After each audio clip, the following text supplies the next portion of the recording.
Bien, hemos estado viendo desde una revisión de la estructura de los átomos, cómo se unen entre sí, o sea, el tipo de uniones que existen entre átomos, cómo los átomos también se unen a su vez para formar moléculas, la polaridad de esas moléculas a través de su geometría, y entonces dependiendo de esto, de qué forma se unen esas moléculas a través de las fuerzas intermoleculares. Todo esto para poder predecir las propiedades de las sustancias. Entonces comenzamos hablando de las sustancias en estado sólido. En los sólidos tenemos la competencia de dos tipos de energía, la energía de unión y la energía cinética, o sea, propia del movimiento. En un sólido, la energía de unión vence a la energía cinética, por lo tanto las partículas se encuentran muy juntas unas a otras y con un único movimiento posible de vibración.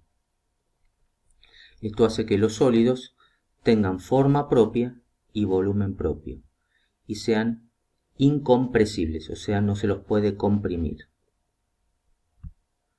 Cuando analizamos un sólido, vemos que hay dos tipos de sólidos, los sólidos cristalinos y los sólidos amorfos. Cuando uno se para en un lugar del sólido y observa en todas las direcciones y encuentra un patrón repetitivo, estamos en presencia de un sólido cristalino, o sea, son sólidos que poseen un orden de largo alcance. Cuando repetimos lo mismo sobre un sólido amorfo, encontramos que no hay un patrón repetitivo, no hay un orden de largo alcance, entonces decimos que no tienen una forma definida, por eso se llama sólidos amorfos. Un ejemplo de estos sólidos amorfos es el vidrio, que de hecho se considera un líquido de muy alta viscosidad. Si observamos construcciones muy antiguas, vemos que los vidrios están más delgados en la parte superior y más gruesos en la parte inferior, señal de que con el correr del tiempo por gravedad se fueron desplazando las partículas, las moléculas de vidrio. La parte de la química que estudia la estructura de los cristales se llama cristalografía de rayos X. Este estudio nos permite analizar y ver la distribución que hay en las partículas de ese sólido. En un sólido cristalino observamos una red tridimensional de puntos que están repetidos en toda una matriz y una zona de ese cristal vemos que se puede repetir, o está repetida mejor dicho, en todas las dimensiones. Esa zona que se repite, esa fracción de cristal que se repite en todas direcciones, se le llama celda unitaria. Y en esa celda unitaria es muy importante establecer cuáles son las partículas que se encuentran en los vértices, que llamamos nodos.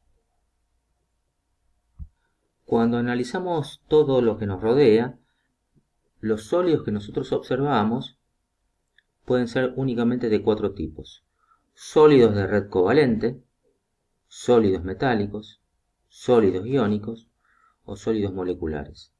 Todos estos sólidos son sólidos cristalinos, o sea que tienen una matriz muy ordenada, con ese orden de largo alcance, y la diferencia entre todos ellos es el tipo de partículas que se encuentran en los nodos de ese cristal y las interacciones que mantienen unidos ese tipo de partículas. Y esto es en lo que vamos a hacer hincapié, tener claro en un sólido cuáles son las partículas que se encuentran en los nodos y cuáles son las interacciones que las mantienen unidas.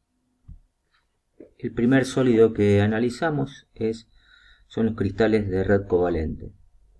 O sea, ¿cuáles son las partículas que se encuentran en los nodos? Son átomos que están unidos entre sí covalentemente, formando esa red tridimensional. La unión covalente es la unión más fuerte que se conoce. Por lo tanto, como estos enlaces son muy intensos, nos encontramos con sólidos que son muy duros, con puntos de fusión muy elevados y que prácticamente no se pueden disolver en ninguna sustancia.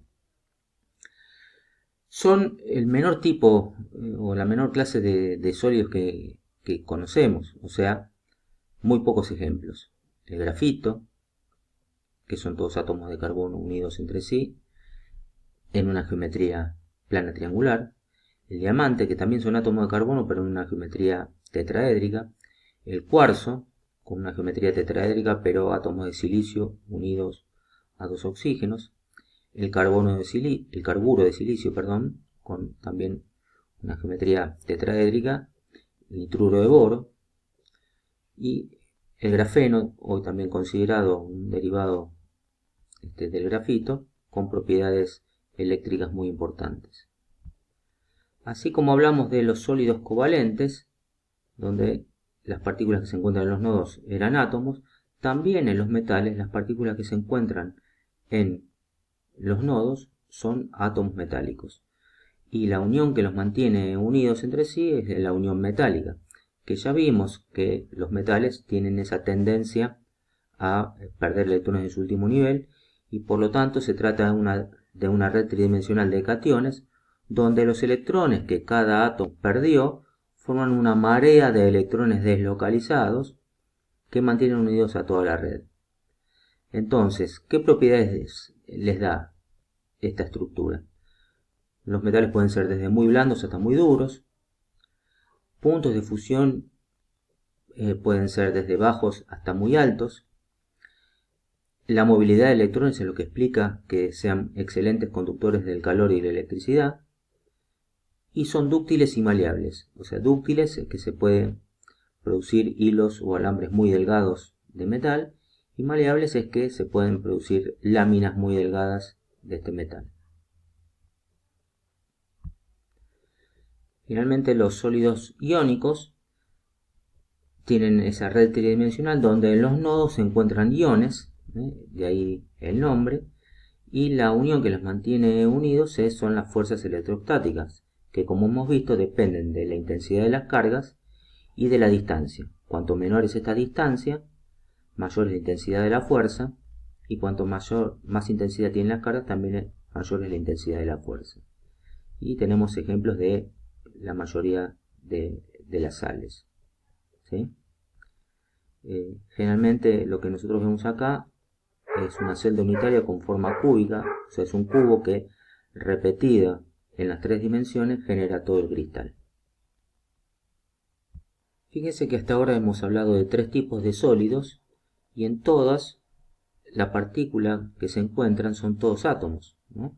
Ya sean los metálicos, los covalentes y los iónicos, con uniones que hemos visto en el momento de revisar uniones entre átomos. Solamente los sólidos moleculares, que son los más abundantes en la naturaleza, tienen esos nodos del cristal donde están ubicados moléculas. Las partículas que están en esos nodos son moléculas completas, y las uniones que las mantienen unidas son algunas de las uniones entre moléculas que hemos visto. Fuerzas intermoleculares dipolo-dipolo, o dispersión de London, o puente de hidrógeno. Eso hace que, como son uniones o fuerzas de interacciones más débiles que las anteriores entre átomos, hace que estos sólidos sean en general más blandos, tienen puntos de fusión y de ebullición generalmente más bajos, pero generalmente menos de 200 grados, y tenemos como ejemplos el agua, el dióxido de carbono, el benceno, el tolueno, pero todos estos en estado sólido, ¿no? O sea, el hielo seco en el caso del dióxido de carbono, benceno y tolueno también en estado sólido, o sea, congelado. Resumiendo todo esto de lo que estuvimos hablando, los tipos de sólidos entonces se clasifican por las partículas que se encuentran en los nodos y el tipo de interacciones que hay entre ellos. Entonces, sólidos moleculares, ahí tenemos ejemplos como el argón, el metano, el hielo, donde las fuerzas que interactúan son dispersión de London, dipolo-dipolo o puente de hidrógeno. Sólidos de red covalente, el cuarzo, el diamante, los ejemplos que ya vimos, donde todas las partículas que se encuentran en los nodos son átomos y las uniones son todas covalentes. Sólidos iónicos, donde las partículas que se encuentran en los nodos son iones y las fuerzas de atracción son fuerzas electrostáticas. Y sólidos metálicos, donde también hay átomos metálicos y lo que los mantiene unidos son los enlaces metálicos. La intensidad de estas interacciones es lo que hace que sus propiedades sean tan distintas. En el caso de los sólidos moleculares, blandos, puntos de fusión bajos, o moderadamente altos, pero siempre por debajo de 200 grados, y son malos conductores del calor y la electricidad. En la mano contraria tenemos los sólidos covalentes, muy duros, de puntos de fusión muy altos, y generalmente baja conductividad eléctrica y térmica. Los cristales iónicos, duros, quebradizos, alto punto de fusión, baja conductividad eléctrica y térmica. Y finalmente los sólidos metálicos, con puntos de fusión que van desde altos a bajos, pueden ser de blandos hasta muy duros, muy buenos conductores del calor y la electricidad, y son dúctiles y maleables. Bueno, espero que les sirva esta clase hecha en forma de video, y estaremos atentos a cualquier consulta que realicen, y nos veremos en los próximos videos. El próximo será de estado líquido. Hasta la próxima.